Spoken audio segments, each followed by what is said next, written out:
Seorang ibu di Deli Serdang, Sri Ulina, masih merasakan ketakutan untuk keluar rumah usai diserang oleh sejumlah prajurit Armet Batalion Artileri Medan 2 / 105 Kilap Sumagan di Desa Slamet, Deli Serdang. Peristiwa yang terjadi pada Jumat 9 November 2024 malam itu juga meninggalkan trauma mendalam bagi warga setempat termasuk Sri. Sri pun menceritakan kembali kejadian pada malam mencekam tersebut. Kala itu, jam menunjukkan pukul setengah 11 malam. Sri sedang dalam perjalanan pulang usai membeli jamu di Pasar 6 dengan menaiki sepeda motor. Di tengah perjalanan, ia berhenti karena melihat keramaian di sepanjang jalan. Beberapa warga memberitahunya tentang adanya begal. Karena tidak percaya, Sri tetap melanjutkan perjalanan hingga tiba di warung dekat Jambore.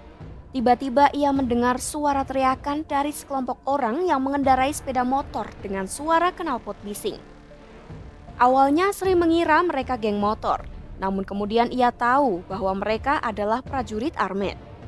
Saat Sri hendak memarkir motornya di pinggir jalan, sontak para prajurit itu mendatangi dan menendang Sri bersama motornya hingga masuk ke parit.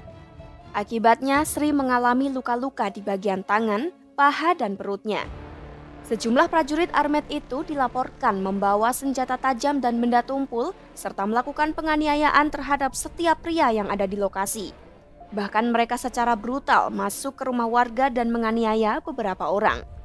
Menyadari situasi semakin tak terkendali, Sri berlari ke rumah tetangga yang memiliki warung tak jauh dari tempatnya terjatuh ke parit. Ia bersembunyi di sana hingga sekitar pukul 2 pagi sebelum akhirnya berani keluar menuju rumah ibunya. Peristiwa ini masih membekas dalam ingatan Sri dan sejumlah warga desa Slamet lainnya. Kejadian itu bahkan membuat Sri tidak bekerja selama hampir 3 hari sebagai buruh harian lepas di kilang kayu. 3 kali, yang pertama aku nggak di situ, yang kedua kali sama ketiga kali di situ. Itu mereka naik sepeda motor semua? Nggak ada naik truk? Nggak ada, naik kereta semua. Penyerangan brutal oleh puluhan prajurit Armet di desa Slamet itu mengakibatkan seorang warga tewas dan belasan warga lainnya terluka. Merespons kejadian itu, Panglima Kodam 1 Bukit Barisan Letjen Muhammad Hasan menyampaikan permohonan maaf atas tindakan yang dilakukan oleh anak buahnya.